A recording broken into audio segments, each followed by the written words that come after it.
আল্লাহ রাসূল বলেছেন এর ফলে বিদ্যা উঠে যাবে, কয়েকশোরা জাহাল মূর্খতা বেড়ে যাবে। সেটাই হলো এটা। 20 বছর পূর্বে দেবীনগরে হাই স্কুল মাঠের আশেপাশে যাদের বাড়ি ঘর 20 বছর আগে যত শিক্ষিত ছিল এখন তার চেয়ে বেশি না কম? বেশি। তাহলে আল্লাহ নবী মিথ্যা কথা বলেছেন? নাউজুবিল্লাহ মিন যালিক। আল্লাহ নবী বলেছেন বিদ্যা উঠে যাবে, মূর্খতা বেড়ে যাবে। তাহলে তো উল্টা হয়ে গেছে, আল্লাহ রাসূলের কথা ঠিক হয়নি। আল্লাহ রাসূল বলছেন বিদ্যা উঠে যাবে, মূর্খতা বেড়ে যাবে, সেভাবে বলেননি। বলেছেন যে ওয়াইনজেলাল জাহালো, মূর্খতা বর্ষণ হবে। আমরা তো জানি যে বৃষ্টি বর্ষণ হয়, আল্লাহ নবী বলছেন কি বর্ষণ হবে? মূর্খতা বর্ষণ হবে। এটা আপনি কি দিয়ে বুঝবেন? ছেলেটা পড়ে, ক্লাস 10-এ পড়ে, কানে ইয়ারফোন লাগা, ইন্ডিয়ার গান চলছে।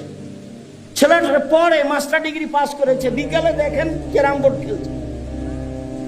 আল্লাহ রাসূল বলছেন মান লাইবা বিনারদের সির ফাকাদাত খালায়াদাও বিদামে খিনজির, কেউ যদি চৌসার, ছক্কা, লুডু, দাবা, পাঞ্জা, ক্যারাম বোর্ড, তাস, গেমস, পৃথিবীতে এই ধরনের আরো যত খেলা জন্ম নিবে যেগুলো বসে বসে চলে, সময় নষ্ট হয়, এই খেলায় যদি কেউ অংশগ্রহণ করে সে তার হাতকে শরীর রক্তের মধ্যে ডুবিয়ে দেবে।